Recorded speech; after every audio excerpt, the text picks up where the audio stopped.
The Land Rover Discovery Sport features a highly sophisticated yet easy to use 9-speed automatic transmission with rotary gear selector. In this video, we show you how to engage the rotary gear selector to select a gear, actively change gears manually using the steering wheel paddle shifters, and how to exit manual gear selection. First, start the engine. The rotary gear selector elevates out of the lowered park position. If the selector fails to elevate, check and remove any obstructions and then restart the engine. If it still fails, the rotary selector can still be used in the lowered position, but make sure you select park at engine switch off and get the fault rectified as soon as possible.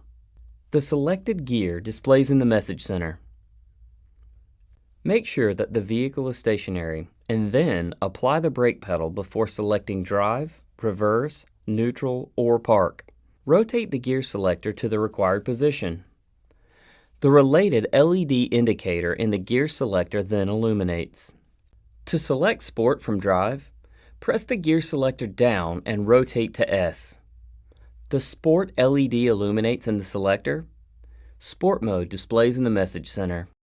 The transmission remains in lower gears for longer.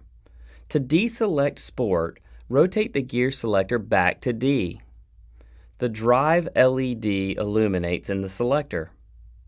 Drive mode displays in the message center. Manual gear selection using the gear shift paddles. You can select a gear manually while the selector is in drive or sport position. To manually change the gear, use the gear shift paddles mounted on the steering wheel. Pull the left paddle to shift down a gear. The selected gear illuminates in the message center. Pull the right paddle to shift up a gear.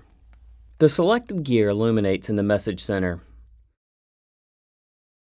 Using the gear shift paddles when in drive allows you to temporarily access manual operation.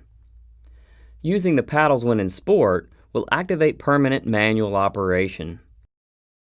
To exit manual gear selection, pull and hold the upshift paddle for approximately 2 seconds to return to fully automatic sport mode. To return to drive mode, move the rotary selector back to D. Before switching the engine off, select park. If any other gear position is selected, the selector moves to park. The gear selector retracts into the console. If neutral is selected, the system waits for 10 minutes before selecting park and retracting the selector. This allows time to go through a car wash. For more information on your Land Rover Discovery Sport, visit LandRoverUSA.com or contact your retailer.